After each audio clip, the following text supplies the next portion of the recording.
Minggu Warisan yang kedua, yang pada kesempatan ibadah ini saya ingin mengajak Bapak Ibu Saudara kita belajar firman Tuhan yang saya rasa tidak asing untuk Bapak Ibu Saudara sekalian, yang terpilih dalam kitab Injil Matius pasal 13. Matius pasal 13 ayat yang pertama sampai ayat yang ke-23. Matius pasal 13 ayat yang pertama sampai ayat yang ke-23. Saya ingin mengajak Bapak Ibu untuk kita bacakan firman Tuhan ini secara responsoria. Saya mohon dengan kasih Kristus, kaum bapak-bapak atau kaum laki-laki bersama-sama dengan saya bacakan ayat yang ganjil. Sedangkan kaum ibu-ibu atau kaum perempuan bacakan ayat yang genap. Injil Matius pasal 13 ayat yang pertama sampai yang ke-23. Kita bacakan firman Tuhan ini secara responsoria. Kalau Bapak Ibu Saudara sudah menemukan, silakan katakan amin. Judul dari kebenaran firman Tuhan ini perumpamaan tentang seorang penabur. Ayat yang ganjil ayat yang pertama, kaum bapak, mari kita bacakan 1, 2, 3. Pada hari itu keluarlah Yesus dari rumah itu dan duduk di tepi danau.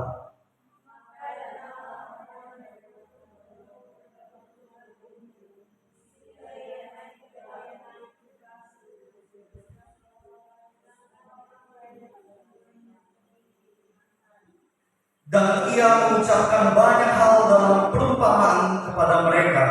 Katanya, adalah seorang penabur keluar untuk menabur.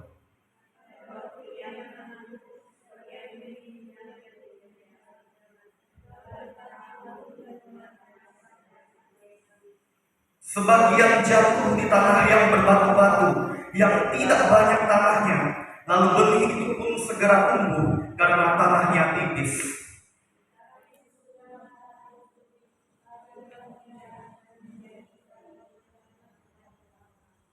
Sebagian lagi jatuh di tengah semak duri, lalu makin besarlah semak itu dan menghimpitnya sampai mati.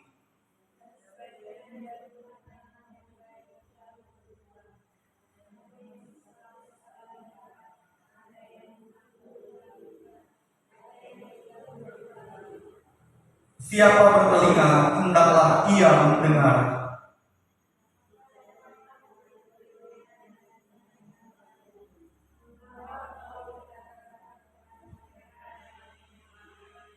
Jawab Yesus, kepadamu diberi karunia untuk mengetahui rahasia kerajaan sorga, tetapi kepada mereka tidak.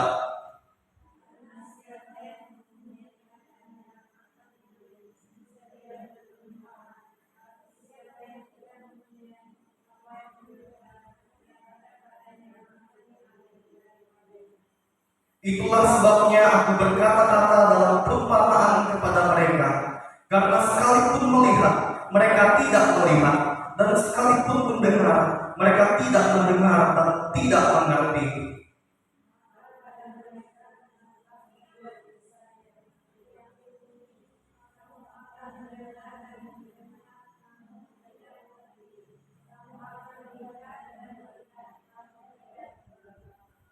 Sebab hati bangsa ini telah menebal, dan telinganya berat mendengar, dan matanya melekat tertutup, supaya jarang mereka melihat dengan matanya, dan mendengar dengan telinganya, dan mengerti dengan hatinya, lalu berbalik sehingga aku menyembuhkan mereka.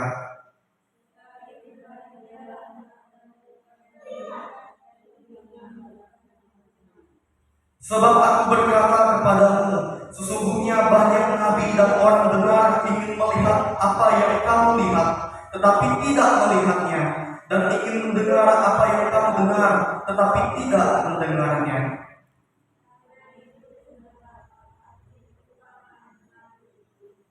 Kepada setiap orang yang mendengar firman tentang kerajaan sorga, tetapi tidak mengertinya, datanglah si jahat dan merampas yang taburkan dalam hati orang itu. Itulah benih yang ditaburkan di pinggir jalan.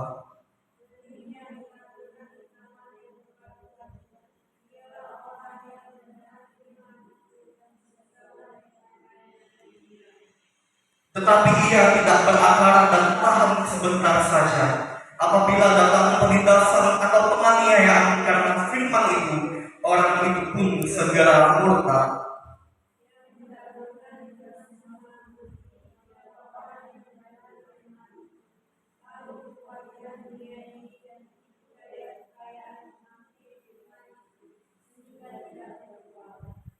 Yang ditaburkan di tanah yang baik ialah orang yang mendengar firman itu dan mengerti, dan karena itu ia berbuah. Ada yang 100 kali lipat, ada yang 60 kali lipat, ada yang 30 kali lipat. Ya, amin untuk benar firman Tuhan. Dikatakan berbahagia oleh firman Tuhan adalah setiap kita yang mau mendengarkan firman Tuhan dan mau melakukan firman Tuhan itu dalam kehidupan kita hari lepas hari. Dari kebenaran firman Tuhan ini saya memilih tema untuk kita renungkan, yaitu mengapa firman Tuhan tidak mengubah hidup, tanda tanya. Tema yang saya pilih ini menjadi sesuatu yang perlu kita renungkan Bapak Ibu Saudara sebagai pengikut Tuhan Yesus. Ya, karena kita sekarang sudah masuk bulan Desember, saya pikir Bapak Ibu mungkin sudah mengunjungi atau menghadiri Natal 2 atau 3 tempat atau baru 1 tempat, ya, dan mendengarkan kebenaran firman Tuhan dan setiap hamba Tuhan yang dipercayakan menyampaikannya di setiap ibadah tersebut. Bapak Ibu Saudara, mendengar firman Tuhan itu penting dan jangan lupa untuk memahaminya. Saya ingin untuk kita kembali merenungkan firman Tuhan yang tidak asing ini untuk setiap kita yang hadir. Ya, apakah firman Tuhan yang selama ini kita sudah dengar, baik dalam ibadah hari Minggu dari bulan Januari tahun 2023 sampai kita terus aktif menghadiri ibadah hari Minggu, atau juga sampai kita hadir di ibadah di beberapa gereja, di berbagai gereja di bulan Desember ini? Apakah firman itu mengubahkan hidup kita? Bapak Ibu Saudara, kita diperlihatkan oleh kebenaran firman Tuhan tadi tentang perumpamaan yang Tuhan Yesus sendiri sampaikan kepada orang-orang banyak, tetapi orang-orang banyak pada saat itu tidak mengerti apa arti dari perumpamaan Yesus itu. Mereka mendengar, mereka melihat, tetapi sayangnya mereka tidak memahaminya. Mereka melihat dari mulut Sang Mesias menyampaikan kebenaran firman Tuhan tentang kerajaan surga itu yang diberitahukan lewat perumpamaan atau ilustrasi tentang seorang penabur yang hendak pergi ke penabur. Bapak Ibu Saudara, apakah selama ini kebenaran firman Tuhan yang Bapak Ibu Saudara dengar itu sudah mengubah hidup Bapak Ibu Saudara? Kalau belum mengubah hidup kita, berarti sia-sia. Saya mau bagikan beberapa poin kepada Bapak Ibu Saudara, mengapa firman Tuhan tidak mengubahkan hidup orang-orang yang mendengar firman Tuhan atau yang sudah menerima firman Tuhan. Silakan Marta, poin yang pertama. Hati yang keras menolak firman Tuhan, ayat 19. Itu saya simpulkan dari ayat 19. Ayat 19 beritahukan kepada setiap orang yang mendengar firman tentang kerajaan surga, tetapi tidak mengertinya, datanglah si jahat dan merampas yang ditaburkan dalam hati orang itu. Itulah benih yang ditaburkan di pinggir jalan. Ya. Perumpamaan Tuhan Yesus yang pertama tentang benih yang jatuh di pinggir jalan, itulah artinya di dalam ayat 19. Orang yang mendengar firman, yang menerima firman, tetapi sayangnya dia tidak mengerti firman Tuhan itu. Mengapa tidak mengerti Bapak Ibu Saudara? Itu karena hatinya keras menolak firman Tuhan. Bapak Ibu Saudara, kalau firman Tuhan terkadang bikin kita tersinggung, ya nggak apa-apa. Yang itu firman Tuhan kok, itu isi hati Tuhan kok. Kenapa kita harus sampai mencari tawar hati? Aku nggak boleh datang ibadah. Pak Pendeta, aku hamba Tuhan itu kok banyak bimbang, udah sakit.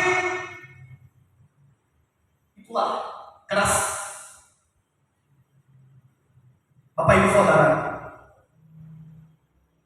janganlah kita sampai kecut hati atau tawar hati kalau firman Tuhan sampai menyinggung kita. Firman Tuhan itu kan ada yang lembut, ada yang keras. Firman Tuhan yang lembut ibaratkan seperti susu untuk bayi rohani. Kalau firman Tuhan itu keras, itu tujuannya untuk mendewasakan rohani kita, mendewasakan karakter kita, mendewasakan pola pikir paradigma kerohanian karakter hidup kita. Amin. Itu yang harus kita pahami. Jangan keras. Kalau firman Tuhan sampai menegur, menyinggung kita, tidak apa-apa. Itu firman Tuhan kok. Yang kita harus pahami, firman Tuhan tujuannya baik untuk kita, mengarahkan kita agar kita tahu bagaimana kita membangun hidup kita dengan benar untuk hidup baik di mata Tuhan dan menyukakan hati Tuhan untuk kemuliaan Tuhan. Jangan menolak firman Tuhan, Bapak Ibu. Kalau Bapak Ibu keras hati menolak firman Tuhan, Bapak Ibu sama dengan arti pertama di ayat ke-19. Di ayat ke-19 tadi, sejahat dengan gampang merampas firman yang sudah ditaburkan kepada kita. Itulah arti dari benih yang ditaburkan di pinggir jalan. Lanjut, Marta poin yang kedua. Hati yang dangkal menerima firman namun tak berani bayar harga. Ya. Inilah yang membuat kehidupan orang tidak diubahkan oleh firman Tuhan. Kenapa? Hatinya dangkal. Dia menerima firman tetapi tidak berani bayar harga. Ayat 20-21 saya simpulkan dari ayat itu. Bapak Ibu Saudara, ayat 20-21 itu berbicara tentang benih yang taburkan tanah yang berbatu-batu. Firman Tuhan yang dia dengar itu ternyata tidak dalam menghidupi dirinya, makanya dangkal. Dan orang yang dengar firman Tuhan itu ternyata dia gampang meninggalkan Tuhan. Dia tidak berani bayar harga. Bapak Ibu Saudara, ayat yang ke-21 memberitahukan, tapi ia tidak berakar dan tahan sebentar saja. Tahan sebentar apabila datang penindasan atau penganiayaan karena firman itu, orang itu pun segera murtad. Nah itu, Bapak Ibu Saudara, apakah selama ini Bapak Ibu Saudara mundur dari Tuhan? Apakah selama ini rohani Bapak Ibu Saudara merosot? Bapak Ibu, jangan sampai kita merosot dalam hal kerohanian sampai-sampai membuat kita untuk apa ibadah? Untuk apa belajar firman? Untuk apa? Ya itulah ciri-ciri orang yang hatinya dangkal. Ya, betul-betul firman itu tidak dalam di dalam hati dan pikirannya, sehingga itulah membuat dia mundur atau mengabaikan hal-hal kerohanian. Bapak Ibu Saudara, kiranya firman yang selama ini kita sudah dengarkan itu betul-betul dalam pikiran, dalam hati kita, betul-betul kita pahami dalam, dan firman itu betul-betul menguasai diri kita, mengarahkan kita supaya kita jadi orang yang berani bayar harga mengikuti Yesus, walaupun mengikuti Yesus harus mengabaikan kesenangan pribadi atau kesenangan daging kita.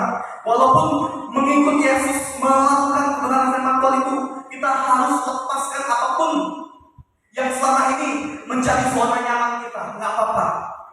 Yang penting kita maju bersama Tuhan. Sekali lagi untuk kemuliaan Tuhan. Itu poin yang kedua yang saya bisa bagikan kepada Bapak Ibu Saudara. Lanjut, Marta poin yang ketiga. Hati yang penuh menerima firman namun terjepit urusan duniawi. Ayat yang ke-22. Ayat 22 memberitahukan kepada kita tentang benih yang tabur yang jatuh di tengah semak duri. Ya itu gambaran orang yang hatinya memang penuh dengan kebenaran firman Tuhan karena dia menerima firman. Apakah dia mengerti kebenaran firman Tuhan itu? Bapak Ibu Saudara, orang yang disimbolkan seperti benih yang ditaburkan di tengah semak duri, orang itu adalah orang yang mendengar firman, akan tetapi kekhawatiran dan tipu daya kekayaan karena cinta uang itu yang menggoda dia, mencobai dia sehingga dia jatuh. Itulah yang saya katakan tercekik urusan duniawi. Saking fokusnya untuk mendapatkan banyak duit atau mencari uang sampai-sampai mengabaikan waktu yang sudah dimengerti untuk datang beribadah kepada Tuhan. Bapak Ibu Saudara, Senin, Selasa, Rabu, Kamis, Jumat, Sabtu itu hari yang boleh saja kita gunakan untuk setiap urusan pekerjaan kita, untuk setiap urusan apapun yang bermanfaat hidup kita. Tetapi kalau kita tahu waktu yang sudah Tuhan tetapkan untuk kita datang beribadah padanya, itu adalah waktu yang tidak bisa digugat. Bapak Ibu Saudara, kita perlu untuk memahami hal itu. Jangan sampai kita tercekik dengan urusan duniawi sampai kita mengabaikan Tuhan.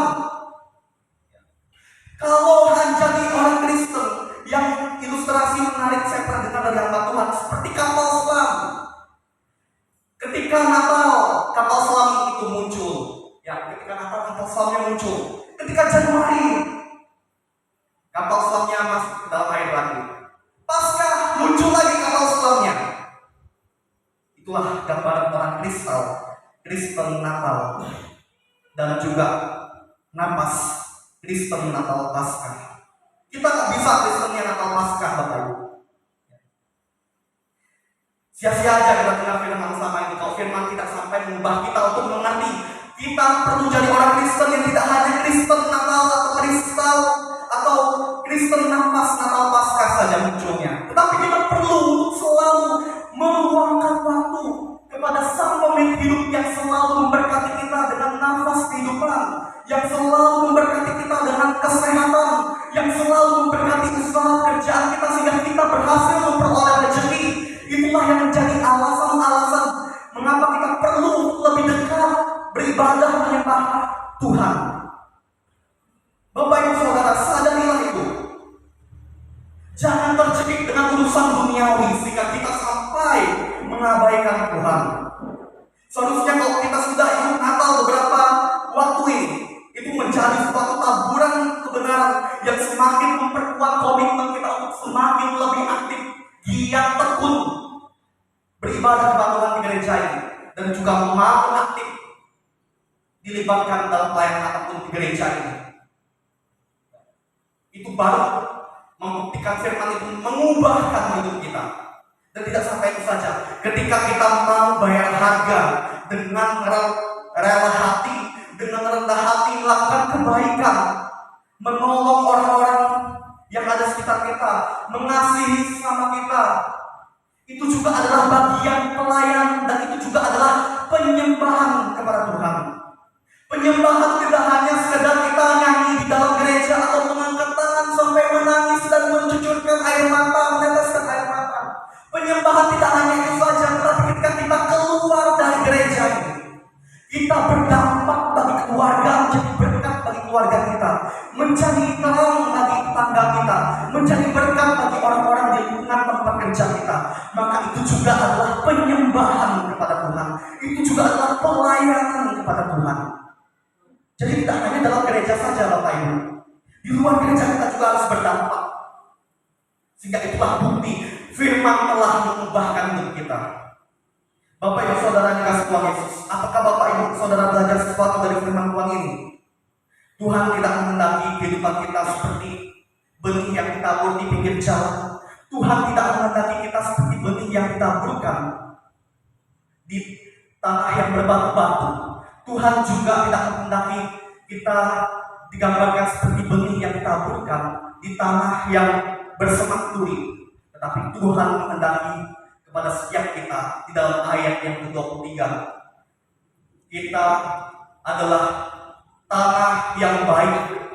Ketika benih firman Tuhan jatuh kepada kita, karena kita menjadi tanah yang baik, maka kita menjadi orang yang mendengar dan mengerti firman Tuhan, dan kita menghasilkan buah yang lebat 100 kali lipat, 60 kali lipat, 30 kali lipat.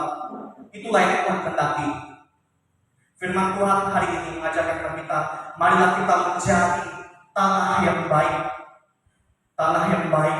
Ketika kita menerima benih firman Tuhan, kita menghasilkan buah yang lebat untuk kemuliaan Tuhan. Bapak Ibu Saudara yang kasih Tuhan Yesus, 3 poin saya sudah berikan kepada Bapak Ibu Saudara tentang apa hal-hal yang membuat firman tidak mengubahkan hidup orang-orang yang selama ini sudah mendengar dan menerimanya. Kiranya kita tidak masuk dalam 3 kategori yang saya sudah simpulkan dengan 3 poin tadi, tapi marilah kita melakukan kebenaran firman Tuhan yang tertulis dalam ayat yang ke-23, menjadi tanah yang baik sehingga menghasilkan buah yang baik, yang lebat untuk Tuhan. Inilah firman yang saya bisa bagikan kepada Bapak Ibu Saudara sekalian. Tuhan Yesus memberkati. Kita bersyukur untuk firman Tuhan ini, kita berdoa. Terima kasih Tuhan untuk firman yang telah mengajarkan kepada kami, supaya kami tidak menyia-nyiakan firman yang sudah kami dengarkan selama ini. Ya Tuhan, ketika firman yang selama ini kami sudah dengarkan tapi tidak mengubahkan hidup kami, maka sesungguhnya firman itu telah sia-sia saja. Kami tidak mau itu Tuhan, tapi kami mau agar firman itu tumbuh dalam hidup kami. Jadikan kami tanah yang baik ya Tuhan. Ketika kami menjadi orang yang baik, maka firman itu dapat bertumbuh dan berakar dalam hidup kami, sehingga hidup kami menghasilkan buah yang Tuhan kehendaki sepanjang hidup kami. Ya Tuhan, doa kami demi nama Tuhan Yesus kami mengucap syukur untuk firman-Mu. Haleluya, amin. Saya mengajak jemaat Tuhan untuk berdiri. Mari kita bersama-sama mengucapkan pengakuan menasuli kita sebagai orang yang percaya kepada Tuhan Yesus. Pengakuan yang menasuli 1, 2, 3.